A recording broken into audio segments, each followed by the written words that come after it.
Good day to everyone. So our topic for today is about sociological theories. This sociological theory is one of the topic in your major subject causes theories and the causes of crime. So there are many or several theories, different theories about why people commit crimes. On one hand, some people believe that crime is a rational choice and criminals weigh the pros and cons of committing crime before doing it. So others believe that criminals are biologically or psychologically different from law-abiding citizens. But there are many different sociological theories. Okay. And one of the key idea of this sociological theories have been common, though the idea that criminal behavior is not innate to human and circumstances affect how people act. So that is people aren't born criminals, and it is the environment in which they live that influences how they will turn out. So one of the theories under this sociological theories is the social disorganization theory. So when we say social disorganization theory, it is defined as an inability of the community members to achieve shared values or to solve jointly experienced problem. And this theory was developed by Clifford Shaw and Henry Mackay. And in this social disorganization theory, one of the most important theories that was developed by the Chicago School, and it is related to ecological theories. And the theory directly links crime rates to neighborhood ecological characteristics. A core principle of social disorganization theory is that place matters. So in other words, a person's residential location is a substantial factor shaping the likelihood that that the person will become involved in illegal activities. And the theory suggests that among the determinants of a person's later illegal activity is the residential location as significant as more significant than the person's individual characteristic. Okay. So in the social disorganization theory, they explain, Clifford Shaw and Mackay explain why juvenile crime rate were so high in areas of a city characterized by urban decay. So this social disorganization theory attempts to focus on the social condition that lead to delinquency.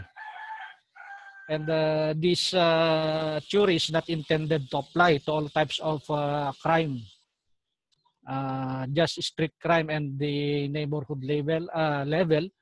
And the theory has not been used to explain organized crime, corporate crime, or deviant behavior that takes place outside neighborhood setting. And social disorganization proposed that social order, stability, and integration are conducive as conformity, while disorder and malintegration are conducive to crime deviance, and assumes importance of conformity to values. Okay. Next theory is about the strain theory. So strain theory was developed by Robert King Merton, and this theory is sometimes referred to as the black opportunity theory. Okay, not black theory. That is black opportunity theory. Why they call the black opportunity theory? Because people are black in their inability or black in their ability to access education and good jobs because they experience a discrepancy between the desire to obtain economic success and the ability to do so. So, tinatawag nilang may pumipigil sa kanila para hindi nila ma-achieve yung gusto nila sa kanilang buhay. And this theory states that the society puts pressure on individuals to achieve socially accepted goals, such as what we call the American dream. When we say American dream, lahat naman tayo gusto nating makapunta sa Amerika, but there are hindrances. The lack of the means, this lead to strain which may lead to individuals to commit crime. So kailangan mong mang-hold up para magkaroon ng pera at para makapunta ng Amerika. So strain may be neither structural or individual. So when we say structural, okay, this refers to the processes at the societal level which filter down and affect how individual perceive his or her needs. Okay? If particular social structures are inherently inadequate or there is inadequate regulation, this may change the individual's perception as to means and opportunities. And while individual, this refers to the frictions and pains experienced by an individual as he or she looks for ways to satisfy his or her needs. So if the goals of the society become significant to an individual, actually achieving them may become more important than the means adopted. So in this strain theory, so strain theory see delinquency as a result of lack of opportunity, in particular of economic opportunity. So those who do not have equal opportunity are strained and consequently more likely to be delinquent. And strained individuals are more prevalent when there is what we call the poverty. So an example of this is being selling drugs or becoming involved in prostitution to gain financial security. Okay. So next is under this strain theory is the Merton's strain theory. So according to Robert Merton, okay, the goal of U.S. citizen is material wealth. And that this goal is made widespread through the media, cultural messages, and as well as through other mechanisms. So in our society, institutionalized means of reaching the primary goal. What are the primary goals? Okay. Education, occupation, and deferral of gratification. These are the primary goals in the society. But however, not everyone has equal access to the institutionalized means to obtain financial success. Okay? So pag sinabi natin institutionalized means, sa education, mag-aral ka, occupation, magtrabaho ka, and the gratification kapag mayroon kang education at may trabaho ka, mabibili mo yung mga gusto mo. That is under the institutionalized means. So poorer members of the society have less access to education, lalong-lalo na yung mga mahihirap. Okay? They have less access to education and good jobs than the members of the middle and the upper classes. Okay? So strain theory is sometimes ito nga tinatawag nating black opportunity. So Robert King Merton also believed that the socially accepted goals put pressure on people to conform. Okay, so there are 5 modes of adaptation that Robert King Merton's developed. So we have the conformity, innovation, ritualism, patriotism and rebellion. So when we say conformity, it accepts the means and accept the goals. These are the non-deviant and non-criminal conformist citizens. A conformist both accept the cultural goals of economic success and accepts the institutionalized means to obtain the success. So ang mga conformist, mas gusto nila yung mag-aral, pagkatapos mag-aral, magkaroon ng trabaho, lahat ay legal. Okay? A conformist is highly unlikely to commit delinquent acts. Next is innovation. So in the innovation, an innovator accepts the goal of economic success, okay, but rejects the institutionalized means to obtain it.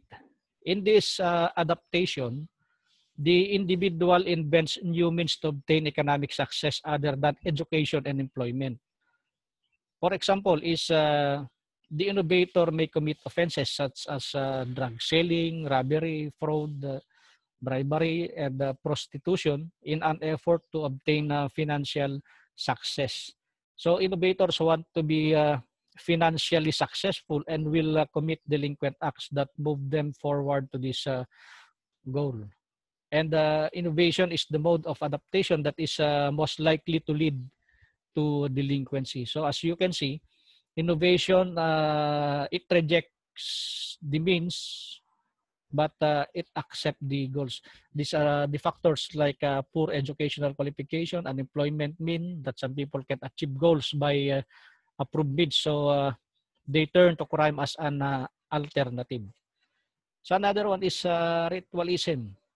So a ritualist rejects the cultural goal of economic success, okay, but accept the institutionalized means to obtain the cultural goal.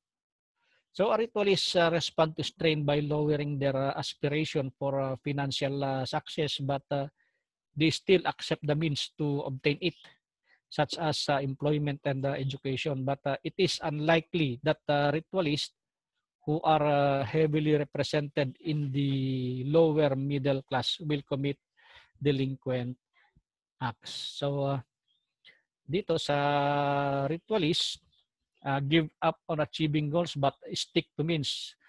Okay? As an example is teachers who give up on the student, give up on student success but still work. Okay. So next is retreatism. So a retreatist rejects both the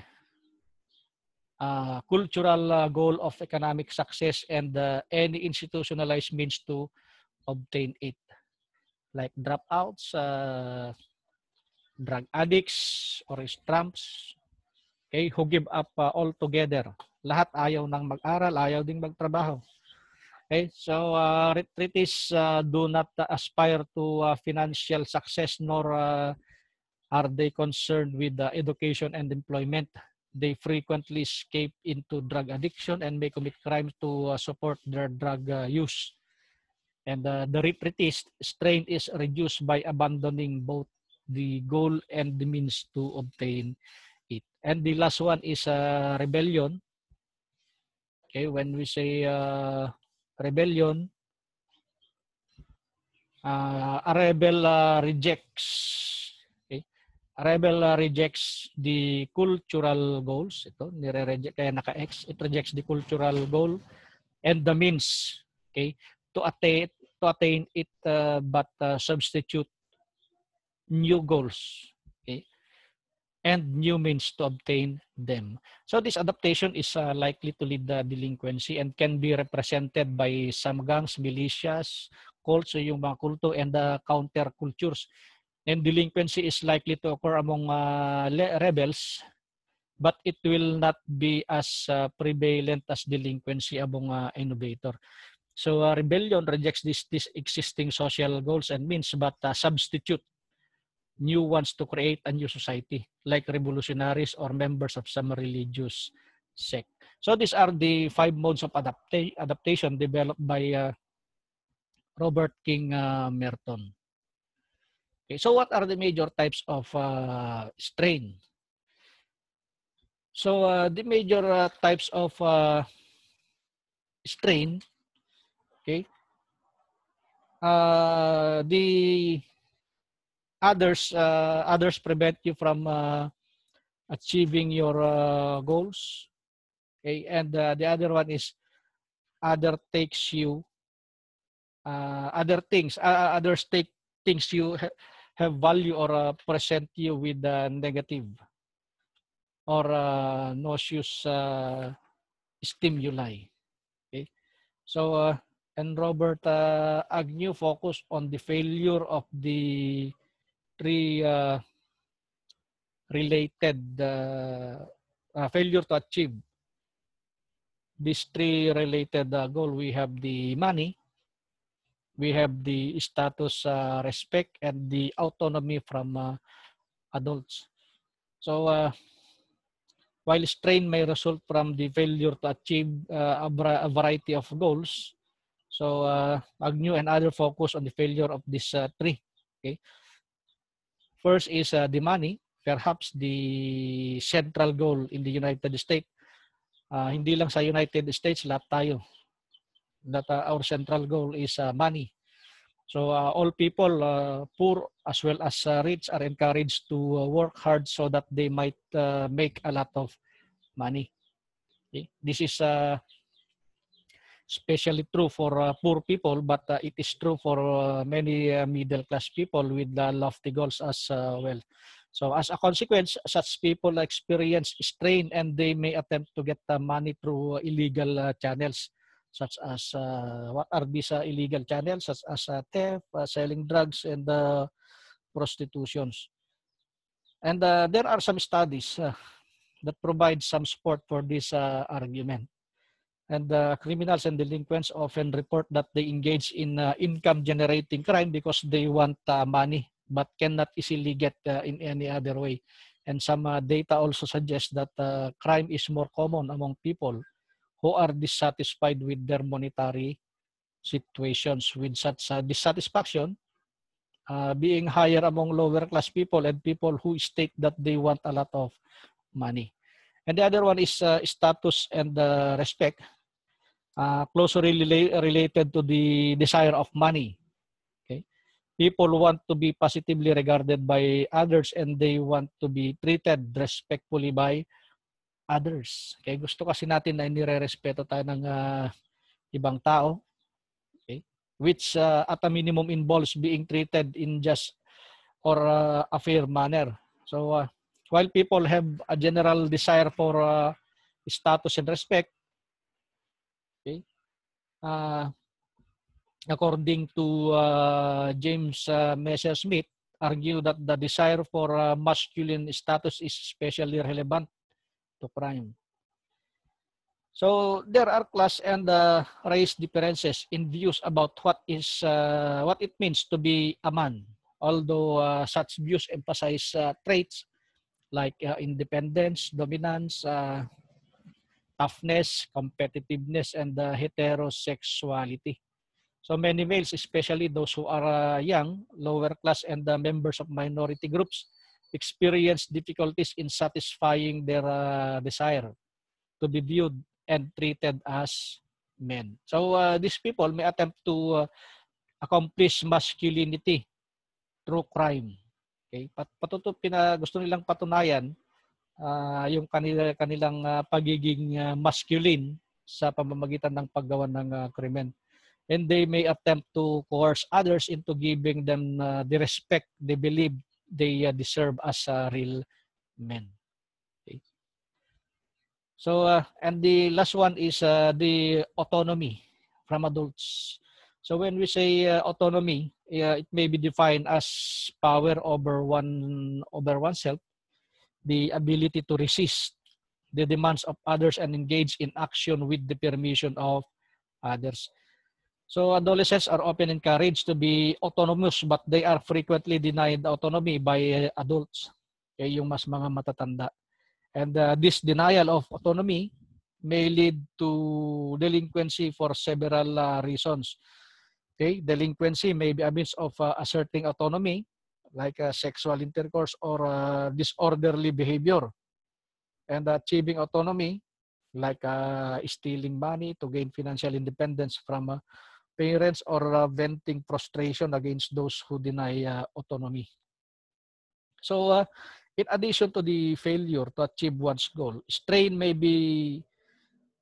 result when people take something one value or present one with the nauseous or negative stimuli. Okay. So, in the strain theory, we have what we call the general strain theory. Okay. This was developed by Robert Agnew. Okay. Yung general strain theory. And the core idea of the general strain theory is that people who experience strain or stress become distressed or upset, which may lead them to which may lead them to commit crime in order to cope. And one of the key principles of this theory is emotions as the motivator of crime. Okay. The theory was developed to conceptualize the full range of sources in society where strain possibility comes. Okay.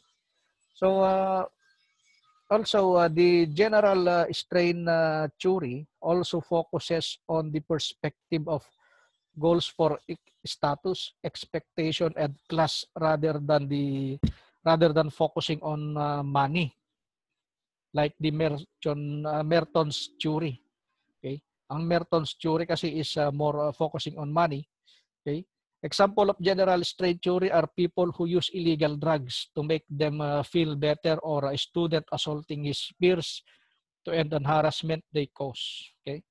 So the three main sources of general strain theory is the loss of positive stimuli. For example, is the death of a family or friend.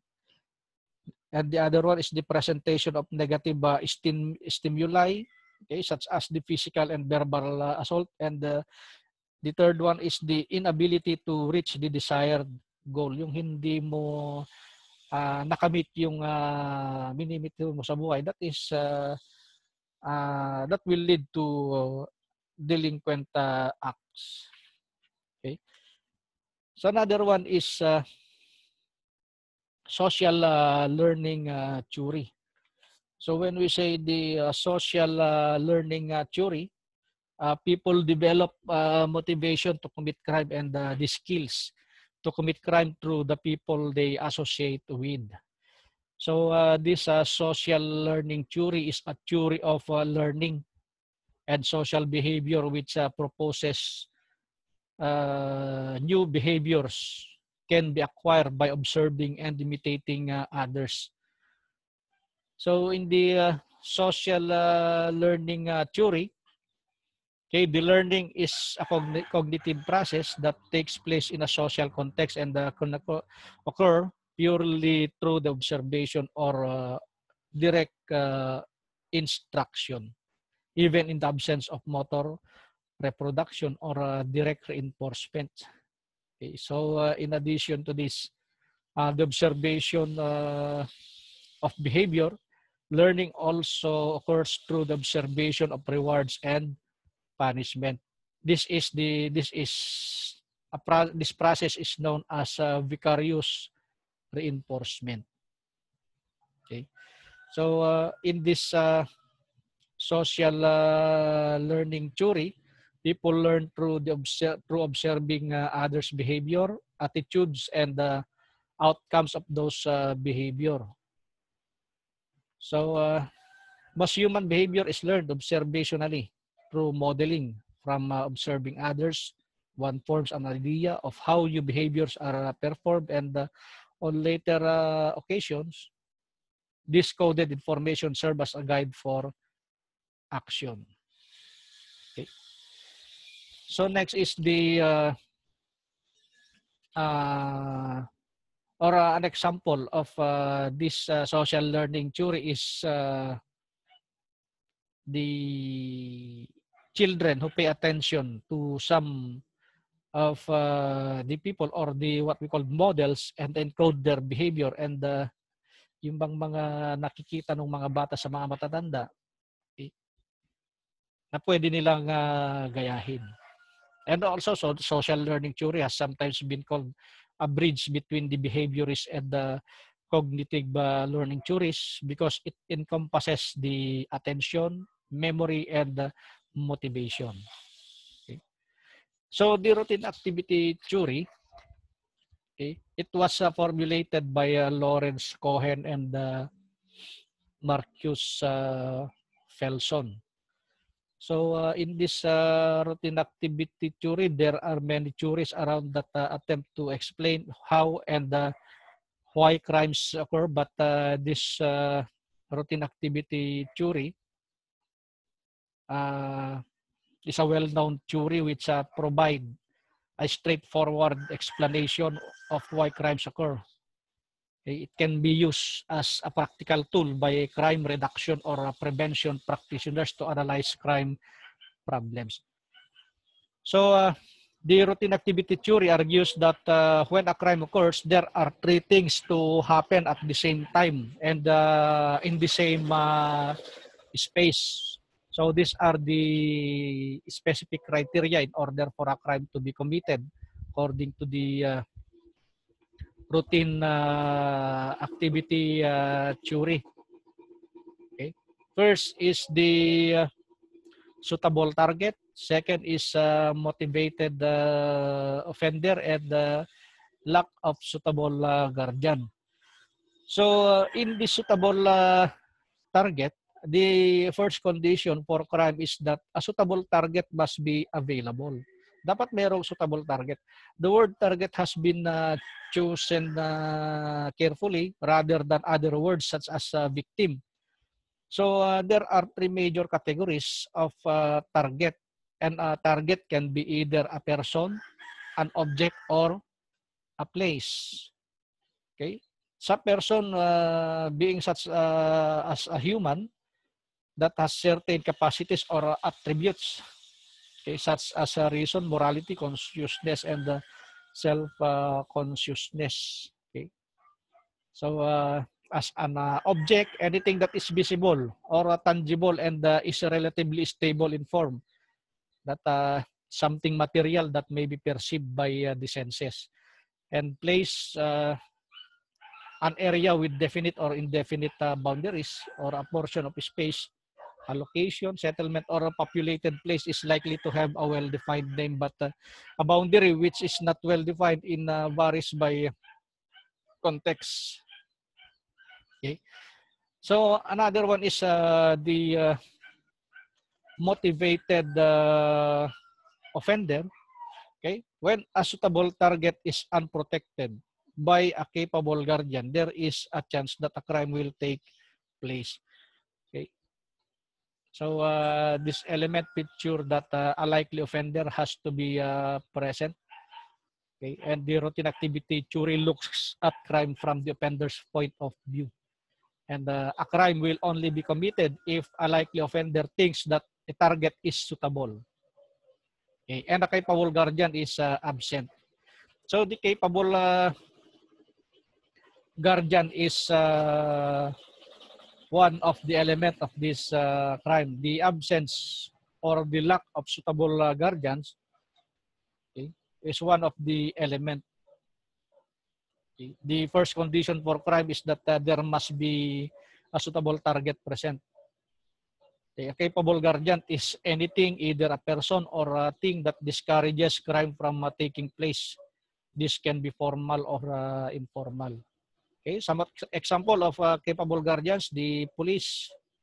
Okay, police officer or patrol officers are law enforcement officers assigned to monitor specified geographic areas. That is so to move through their areas at regular intervals, looking out for any signs of problem of any kind.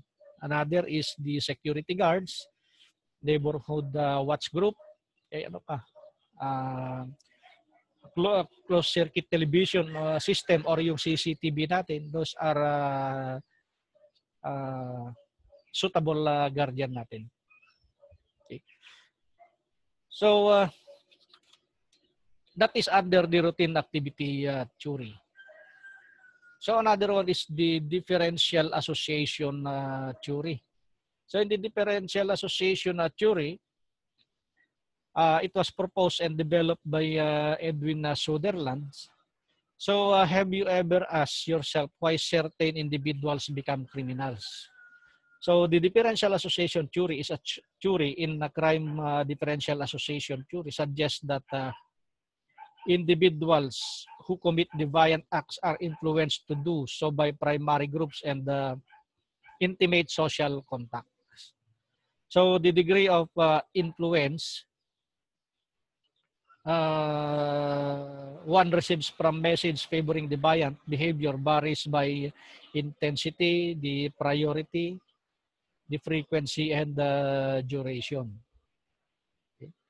And Edwin Sutherland asserted that delinquent behavior is a function of learning and not a function of either the ability to obtain economic success or of living in a socially disorganized area of a city.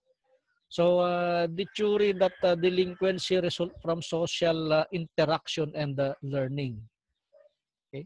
So the differential association theory is one of many sociological theories that aims to explain why people commit deviant acts. Okay. So this theory relies on the social context of individuals to explain individual behavior. Okay. Individual learns deviant behavior through the same mechanism that they learn other behavior through exposure to primary and intimate social contacts. So there are 9 formal proposition that demonstrate that social interaction and learning lead to delinquency. So what are these 9 assumption of differential association theory? One is criminal behavior is learned. So Sutherland argued that delinquency is not a function of a biological or psychological malady nor one of the social structure, but is rather a function of learning. So natututunan natin yung criminal behavior. So another one is criminal behavior is learned in interaction with other person in a process of communication. So this communication is verbal and involves interaction with others. So natutunan natin yung criminal behavior through communication. Another one is the principal part of the learning of criminal behavior occurs with intimate personal group. Ano-ano yung mga or sino-sino yung mga intimate personal group.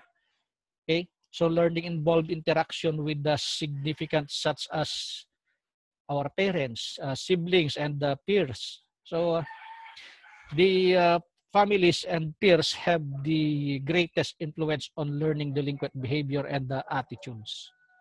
So next is when criminal behavior is learned, the learning includes techniques of committing the crime. Okay. Specific direction of motives, drives, rationalization, and attitude. Okay. In the process of learning delinquent behavior, a juvenile will learn how to commit the offense. Okay. For example, in learning how to steal, okay, learning on how to steal a car or how to break into a house, a juvenile also learns appropriate attitudes and rationalization necessary to justify the delinquent behavior. So yung mga techniques natututunan ng mga bata yan. And the other one is the specific direction of motives and drives is learned from definition of legal codes as favorable or unfavorable. So Edwin Sutherland argued that an individual may be surrounded by persons who define the legal codes as rules to be observed. But in this case, delinquency is unlikely because the juvenile believes the law is something to be followed. However, some individuals associates with people who define the legal code in ways that are favorable to the violation of law. So obviously, delinquency is much more likely in the second instance.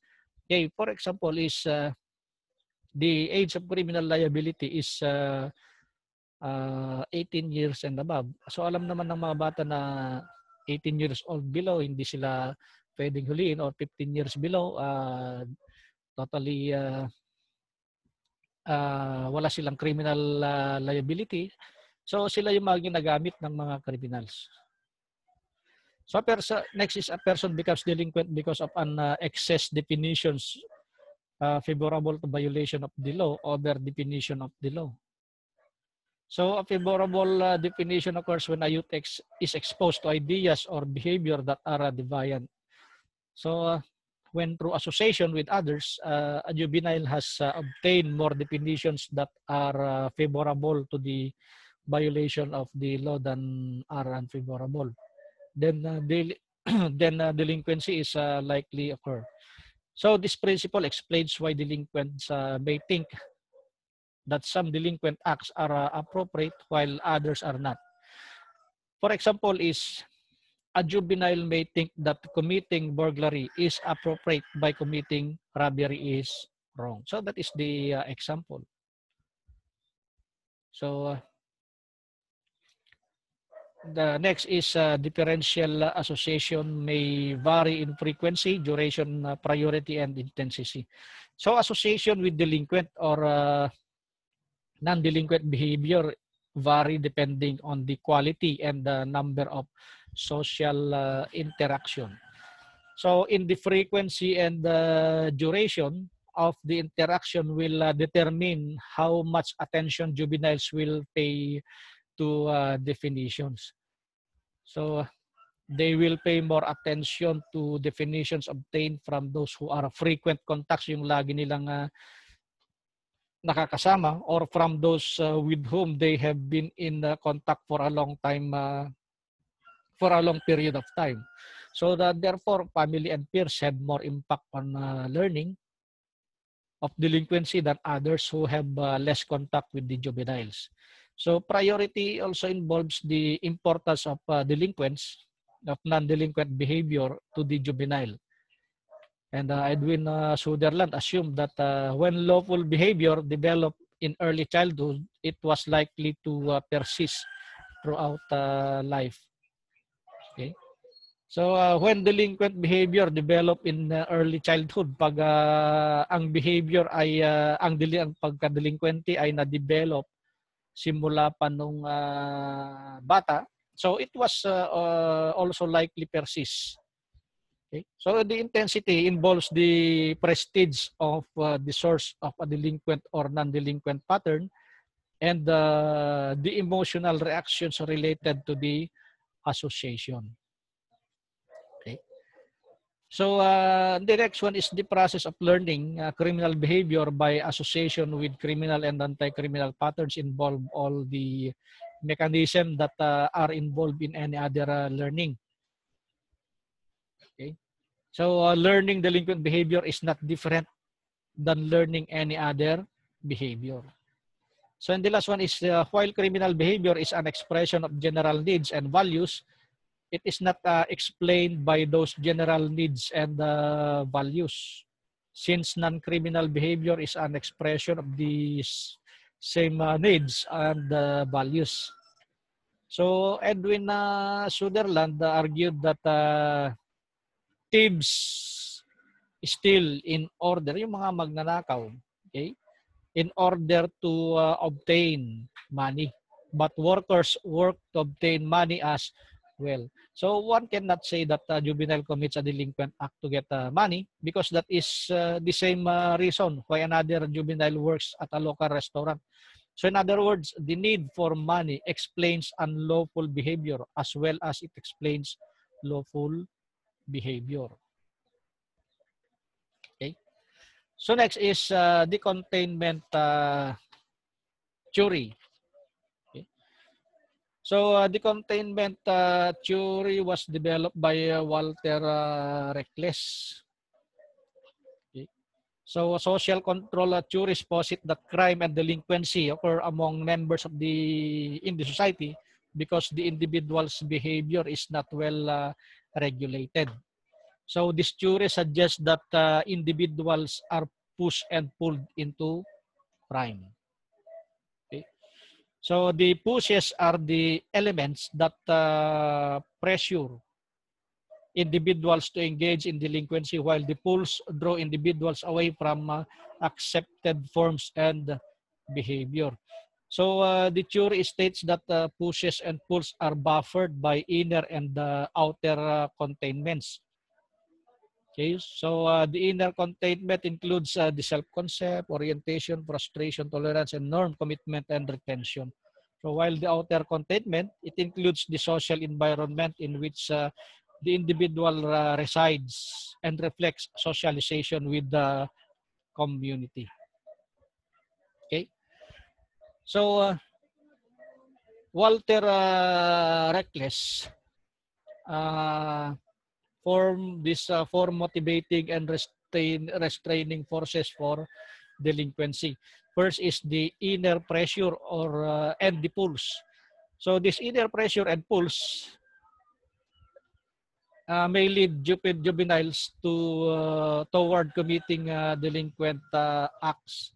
So inner forces include individuals' desire, needs, and wants such as money. This also includes feelings of restlessness, hostility, and the need for immediate gratification. While the inner containments, it will inhibit delinquent behavior. So inner containments are interpersonal controls that lead someone to not commit delinquent acts. Ito yung pumipigil para hindi tayo gumawa ng any delinquent acts. So this includes yung tinatawag na self-esteem, strong sense of responsibility, internalized moral codes, tolerance of frustration, and positive goals orientation. So next is the outer pressures and pulls. Okay.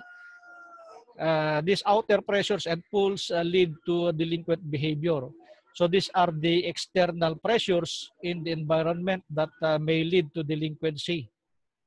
Include the influence one's peer group, unemployment, and living conditions. So associating with delinquent peers not having a job and living in a substandard condition are the external pressures of on juveniles to commit delinquent acts. Okay, kung lagi mong kasama ay mga walang trabaho, okay, yung for example is andun sa nakatira kayo sa Tondo, Manila. Alam naman natin na ang Tondo, Manila ay isang lugar kung saan andun lahat ng klase ng krimen. So external forces are also include the rewards for committing delinquent acts such as the status and financial gain. And the outer containments inhibit delinquent behavior. Okay? This include forces that provide discipline and supervision, including parents, police, schools, and juvenile justice system. Ito yung pumipigil sa outer pressures and pulls, yung outer containments. The outer containment includes the discipline, police, parents, schools, and justice system. Okay. So what are the key factors that could control our behavior? So we have the self-concept. When we say self-concept, individual has an image of himself as either the type of person to adhere to the law or to break it. Okay. Another one is goal orientation.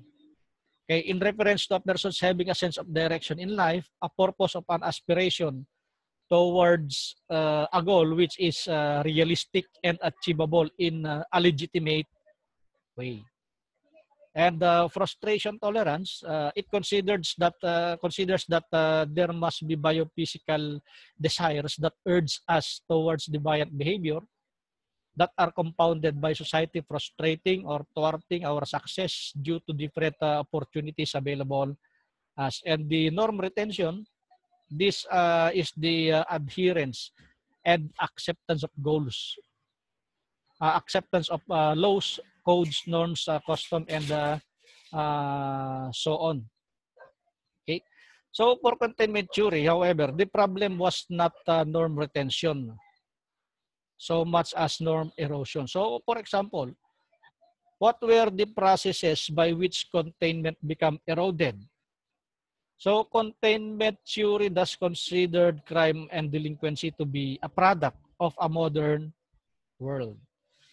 So, however, rather than focus or blame material inequality of opportunity, its focus was on the moral order or code and those individuals cast adrift with no sense of direction or commitment.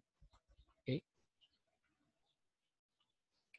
So, next is the social control theory or the social band theory. So what is social band? So if you have spent much time watching the news or true crime television programs, you probably stop to consider what drives criminals to do the things that they do. Okay, perhaps you've expanded that to consider why they are able to commit an act that you and many others considered incomprehensible. So these questions are the foundation of a subfield of sociology known as criminology, and they can often be addressed using what is known as the social band theory. So this social band theory was developed by American criminologist Travis Hershey in the late 1960s. Okay. Social band theory is sometimes referred to as the social control theory. So it is the belief that socialization and the forming of a personal relationship are among of the most significant aspect of human development that keep us from committing crimes or other acts of social deviance. So, for example, because people have formed many relationships with family members and the peers over the course of their lives and have unofficially accepted the social condition and expectations that come with being part of a society, they are unlikely to commit crimes against another person. So according to the social bad theory, this is because people recognize that they are dependent on others for whom they have empathy, and because they have accepted that such act have negative consequences like going to prison. Okay. This theory also rooted and derived from the general theory of crime. But the basic difference between the general theory of crime and this social band theory of Travis Hershey is the focus on peers and the peer groups of individuals. So in the social band theory or social control theory, uh, there are four basic elements, which is the attachment, commitment, involvement, and belief. So when we say attachment, it describes the emotional and psychological ties a person has with others. So it includes sensitivity, sensitivity to and interest in others, as well as sense of belonging. So Travis Hershey believed that attachment to parents is more important than attachment to peers and school. So attachment is the most important element of the social bond. So while commitment, it involves the time, energy, and effort expended in conventional action. For example, someone who has worked hard to get a good education is not likely to jeopardize those effort by committing crime. So the more conventional assets people have, such as an education, job, and home, the less likely they are to commit crime. That is commitment. Another one is involvement. Involvement means significant time and attention spent in conventional activities, which leaves little time for illegal behavior. Okay. People who are busy working, going to school, and raising children are far less likely to commit crime. Okay. They do not have the spare time to indulge temptation to commit crimes. Okay. Another example is yung mga kabataan ngayon, they are involved in sporting activities, okay, para mapalayo sila sa paggawa ng krimen. Okay. So, and the last one is belief. It describes the acceptance of moral legitimacy of law and authority with an understanding that the law should be obeyed. So, may paniniwala na dapat nating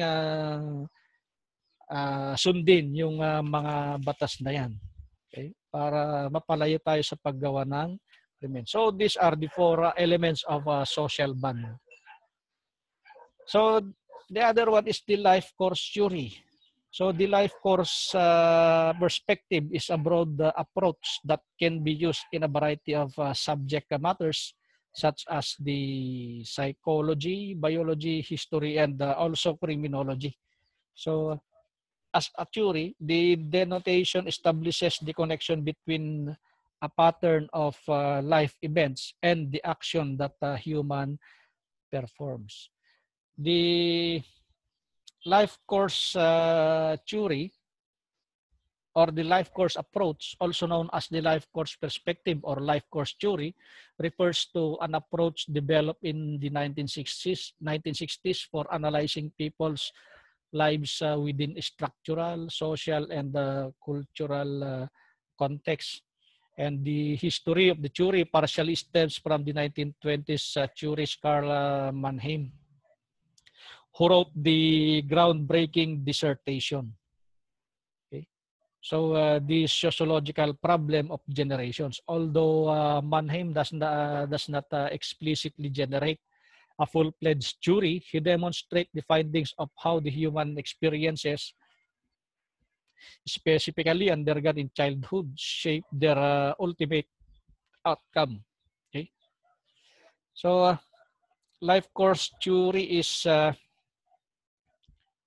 way of looking at people in a conceptual framework. So for a criminological stance, the aspect of Mannheim's discovery on the importance of influence in the primary is the primary focus.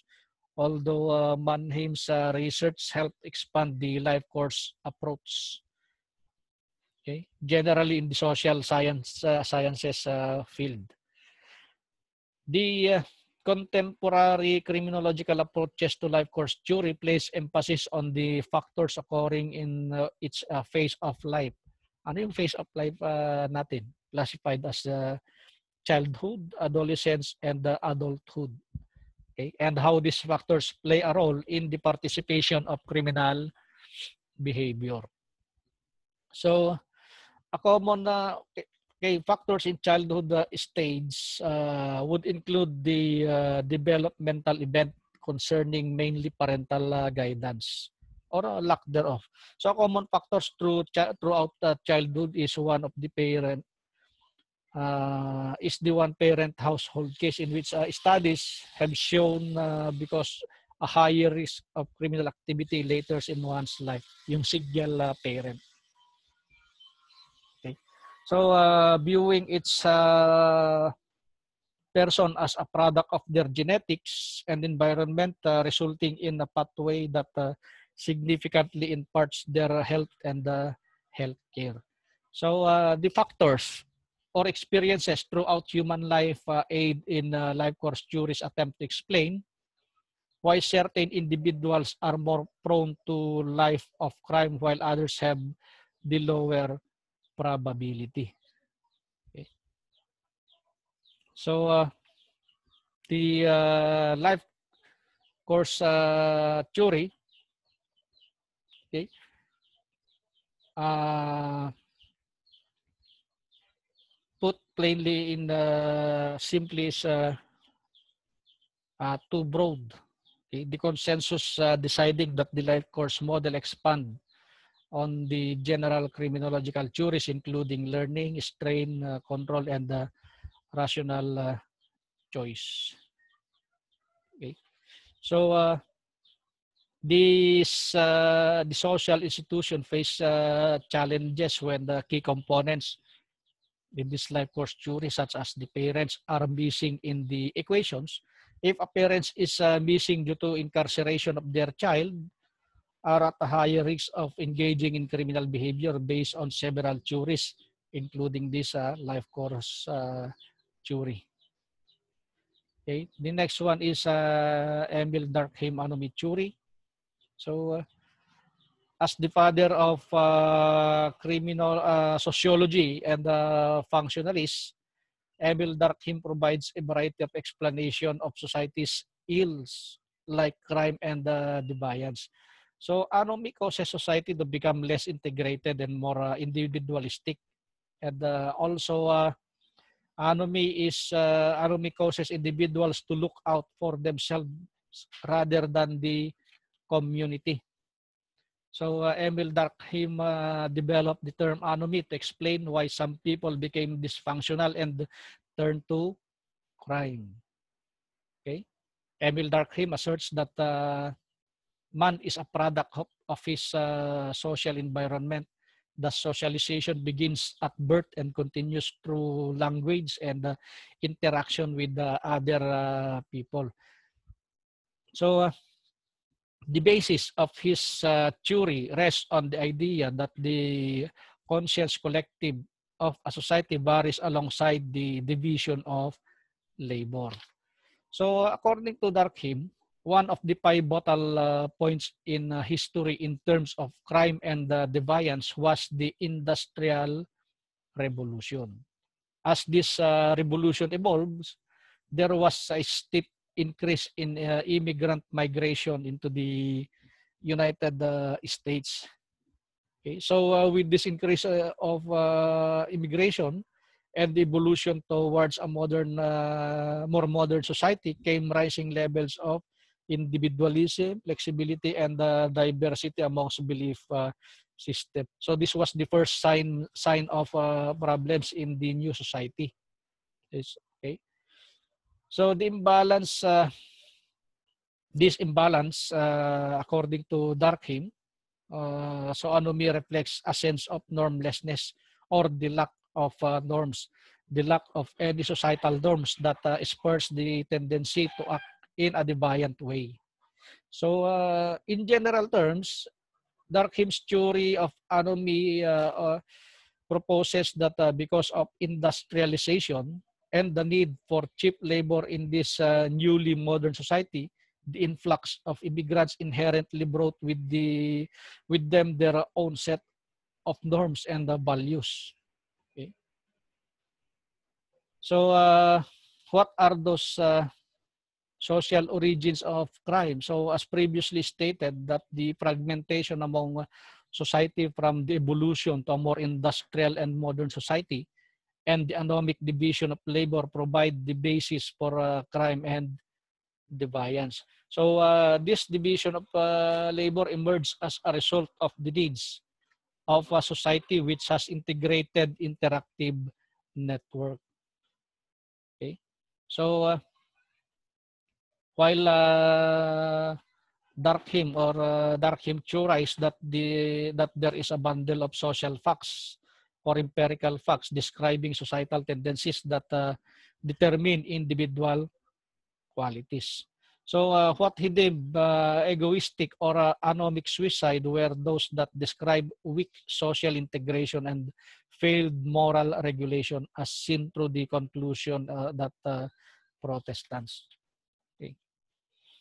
So there are various different perspectives on what anomy is and how it affects deviant behavior.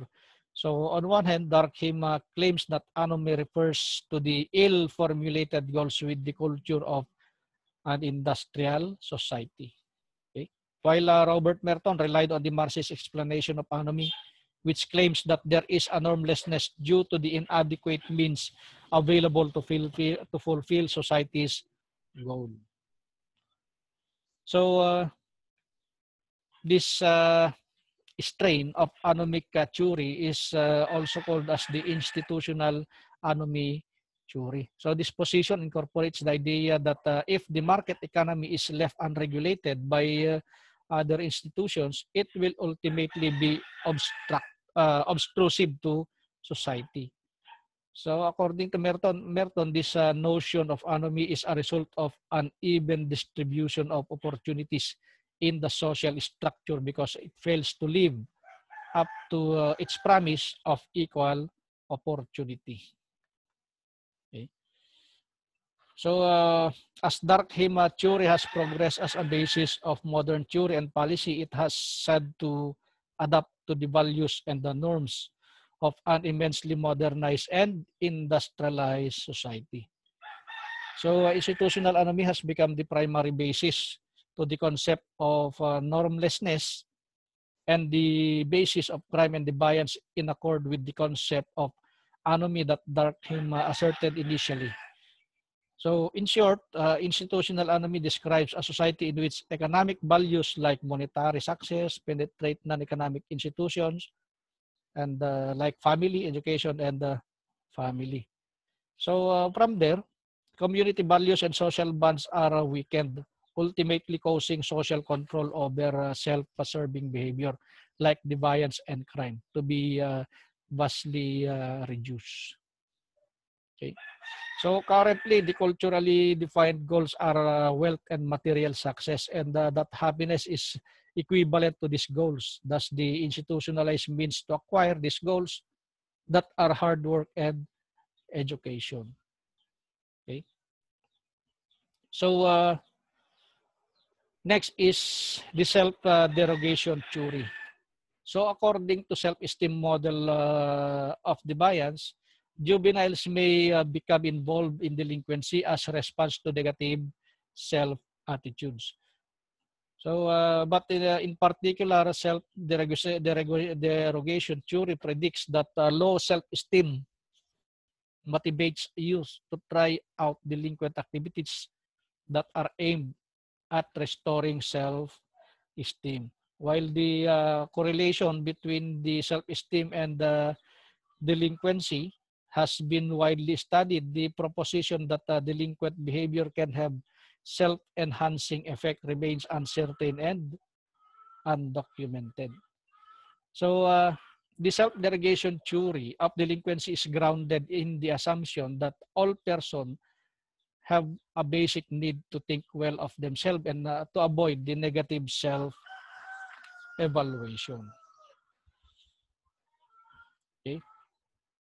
So on the study conducted by Kaplan, okay, Kaplan's self-derogation theory of delinquency, the self-derogation theory of delinquency is grounded, okay, in grounded in the assumption that all persons have the basic need to think well of themselves and to avoid negative self-evaluation. So when low self-esteem is experienced, individuals are motivated to take action to restore positive self-regard. So this self-esteem motive is evident during adolescence when most boys and girls develop favorable views of self within the confines of commitment to conventional reference group. For example, is the family relationship and the mainstream friendship network. Okay. So next is the interactional theory. So in the interactional theory offers a broad explanation for the causes and the consequences of involvement in antisocial behavior. So when proposed by Thornberry in 1987, it's primarily focused on delinquency and drug abuse during adolescence and early childhood. So the theory proposes that delinquent behavior was caused by weak social bond and involvement in delinquent networks, but delinquency also had feedback effects to further weaken pro-social bond and further embed the individual in the violent network and the belief system. Okay? So interactional theory proposes that fundamental or primary cause of delinquent behavior is the weakening of bonds to conventional society. So in this sense, it is a variant of a social control theory that employs the basic argument that individuals who are attached to others committed to conformity and belief in conventional values are unlikely to engage in delinquent behavior. So when bonds to conventional society are weakened, however, a person acquires greater behavioral freedom.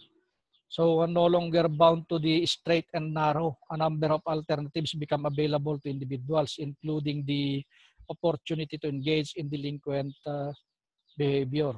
So for that to occur, however, some mechanism that channels the behavioral freedom towards specifically delinquent conduct is required. So interactional theories is quite similar to the integrated control theories, but it differs from three fundamental respects. So first, interactional theory does not assume, as many control-based theories do, that variation in the strength of the bond just happened.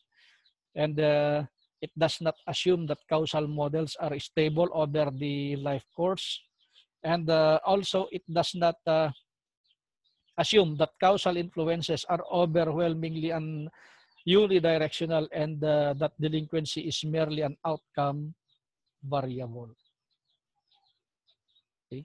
So, so next one is the social control, self-control theory. So when we say self-control theory, okay, the self-control theory of crime, often referred to as the general theory of crime, okay, is a criminological theory about the lack of individual self-control as the main factor behind the criminal behavior. So the self-control theory of crime suggests that individuals who were ineffectually parented before the age of 10, okay, yung kulang sa kalinga ng magulang before 10, develop less self-control than individuals approximately the same age who were raised with better parenting. So research has also found that low levels of self-control are correlated with criminal and impulsive conduct. So this theory was originally developed by criminologist Travis Hershey and Michael Gottfredson, but has since been subject to a great deal of theoretical debate and a large growing empirical literature. Okay. When we say self-control, it is the ability to control one's own behavior. Okay. And Gottfredson and Hershey proposed that those who commit delinquent acts have low self-control. They tend to impulsive, intensive, and need immediate gratification. Okay. Lack of self-control is caused by inadequate child rearing practices. Okay. So Gottfredson and Hershey argue that lack of self-control is not only the cause of crime, but that lack of self-control also causes other analogous behavior. Because individuals lacking in self-control are intensive to others and are risk-taking. They are also more likely to experience problem in social relationships such as marriage. So they are more likely to use drugs and to abuse alcohol, and they are more likely to wear seat belt and to get into automobile accidents. So this referred to as the generality postulate of the general jury. The cause of self-control jury is found in parenting. Okay. So Gottfredson and Hershey maintain that parents must monitor their children, recognize bad behavior, correct this bad behavior. So this is referred to as the origins postulate. If self-control has not developed by ages 8 to 10, okay, they argue that it is not likely to develop. So self-control should thus be relatively stable across the life course. So this referred to as the stability. Okay. So they also argued that the concept of self-control is able to account for the differences in people to partake in a variety of behavior harmful to themselves or others. Okay. So that is this self-control theory. So next is the culture deviance theory. Okay, when we say culture deviance theory, this theory states that individuals is not responsible for their deviance as much as the community within they reside. Okay, so also the major tenet of cultural deviance theory is that conformity to the prevailing cultural norms of lower class society causes crime. Okay. So when we say culture deviance theory, criminality is an expression of conformity to lower class subcultural values, and this theory also suggests that conformity to the prevailing cultural norms of lower class society causes crime. So members of the working class commit crimes as they respond to the cultural norms of their own class in effort to deal with the problems of social middle class adjustment. Okay. So in this culture deviance, this the theory, okay, this theory state that people are influenced by the place, people, and social structure of the community in which they reside. And one of the example of this is the study conducted by Burgess and and Robert Park, the concentric zone, okay, that states that a city will assume, okay, the form of 5 concentric zone. Okay, in this 5 concentric theory, okay, when we say concentric zone theory, it is a theory of urban land use pattern. Okay, so under this concentric zone theory, we have 5 concentric urban zones. First is the central business district. The second is the zone of transition in a zone in transition or the interstitial area. The zone of working persons, homes, the zone of better residences, and the commuter zone. Okay. So in this 5 concentric zone, the zone of transition or the zone 2 consistently had the highest delinquency rate in comparison to the other zone. So this zone frequently referred to as the interstitial area. So according also to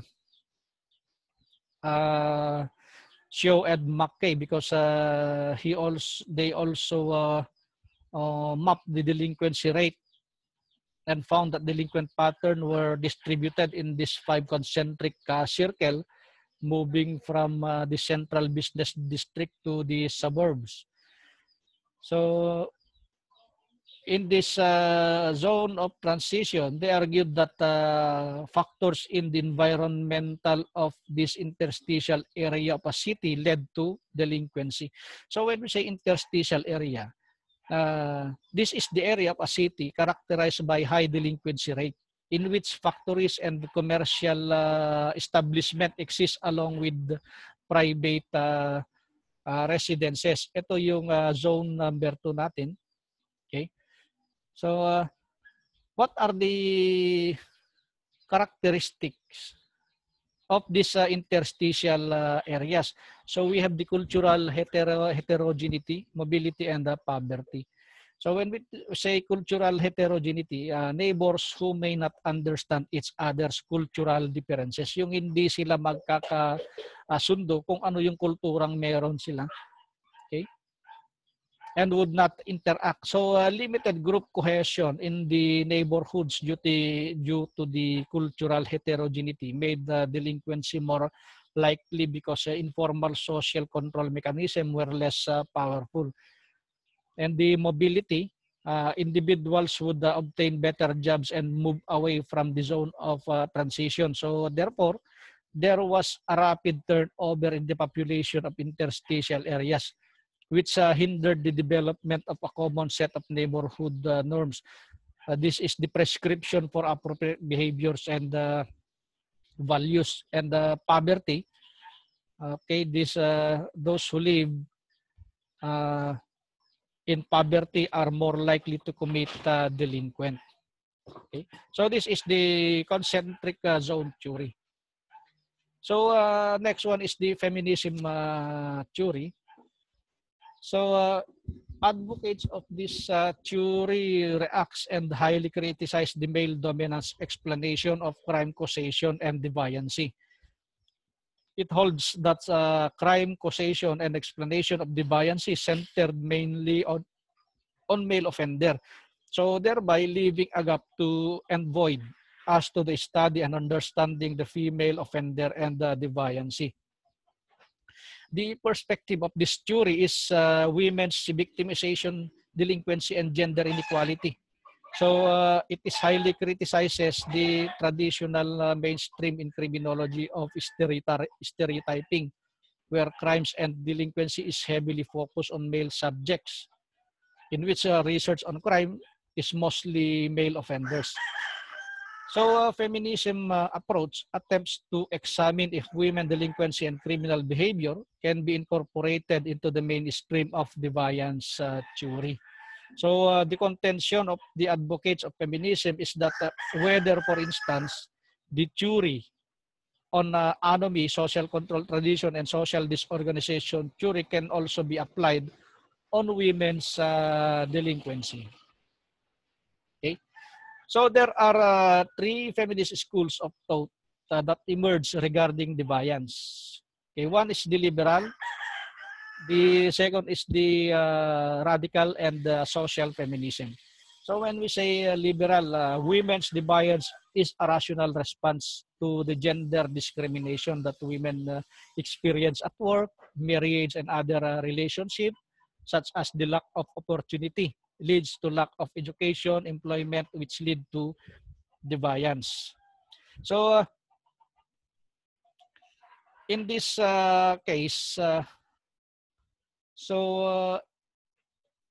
in liberal feminism, it is simply the idea that those liberal ideals of equality and rights and the liberties apply to women. So in this sense, it is not so much a distinctively feminist theory as liberalism applied to women.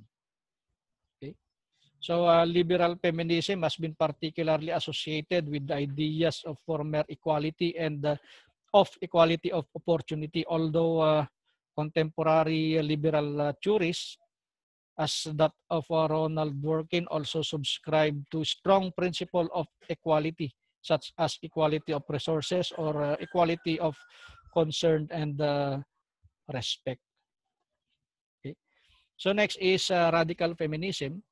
So according to this school of thought, patriarchy, meaning that male domination over males keeps women more attached to the family, children, and home.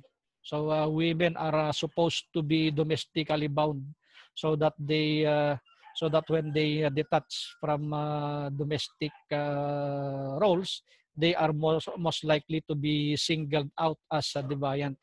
So in the case of prostitution, for instance, women are most likely to be arrested and charged than their male counterpart because of the domestic perception labeled against them. So gender inequality plays a vital part here. Although under the law, they should and must be equally guilty. So radical feminists considered sexual difference as having a certain priority in social life. Okay? And sexual difference here is viewed as structural. So what is the distinction between liberal and radical feminism?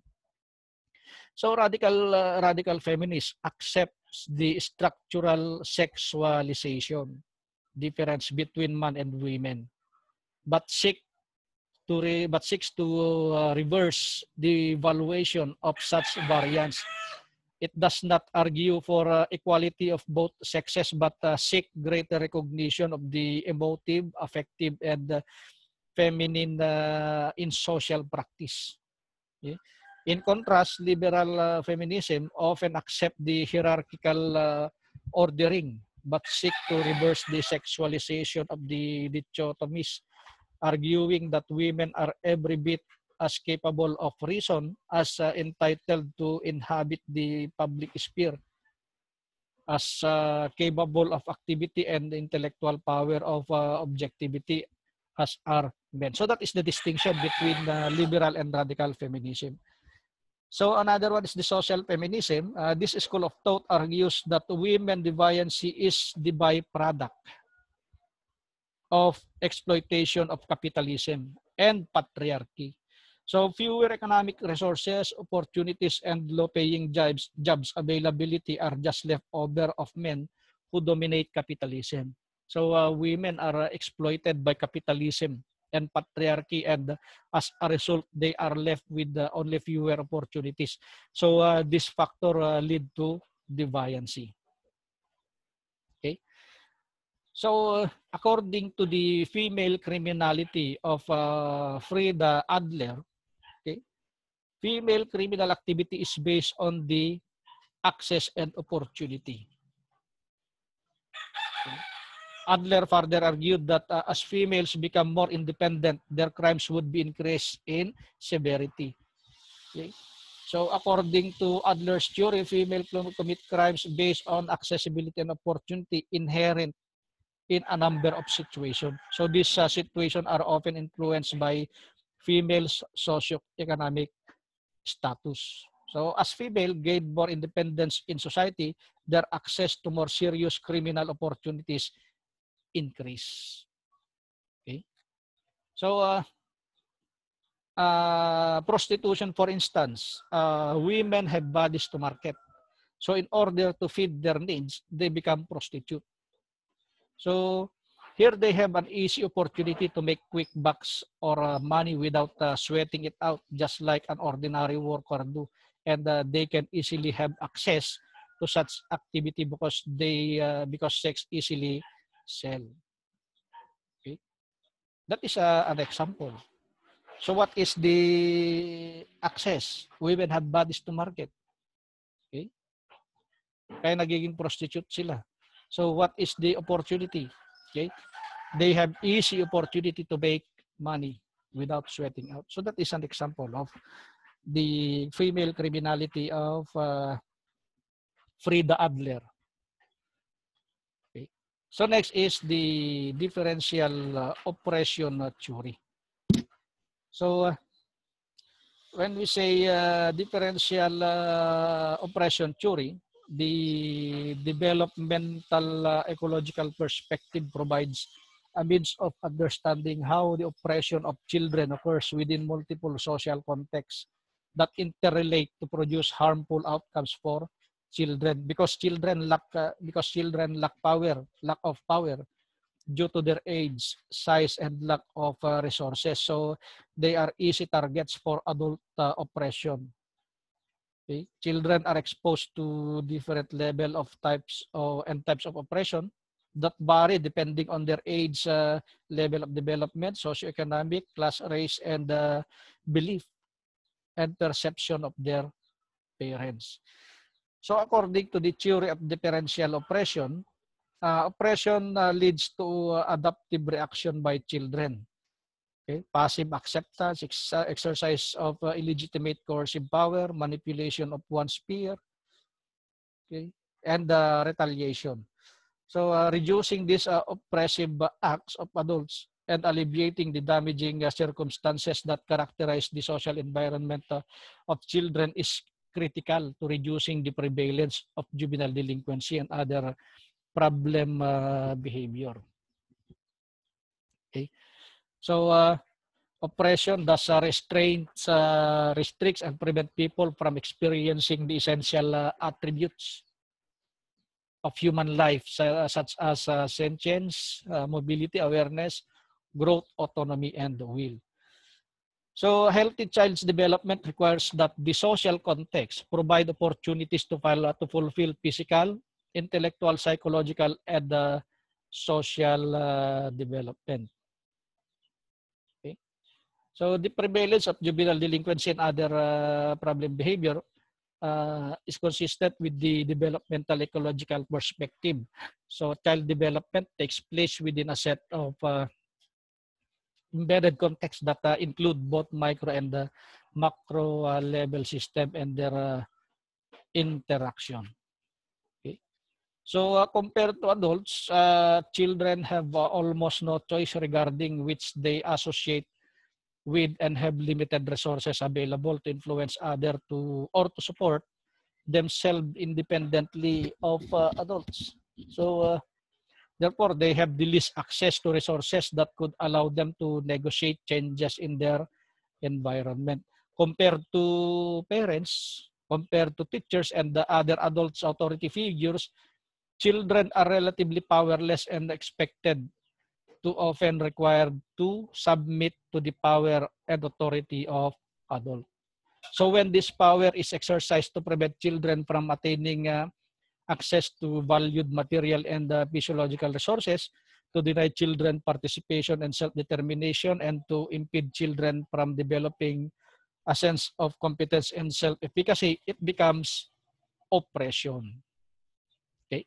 So one of the consequences of oppression and control is that people are transformed into objects which are acted upon by those in power, as opposed to subjects who act upon the transform their world. So noted that the greater of exercise of control by oppressors, okay, the more the oppressed become inanimate things or objects rather than people. So objectification allows the dominant group to control the dialogue about relationship between the two groups, to establish the rules governing the relationship, and even to create the rules for changing the rules. Okay. So that's all, and thank you, and God bless.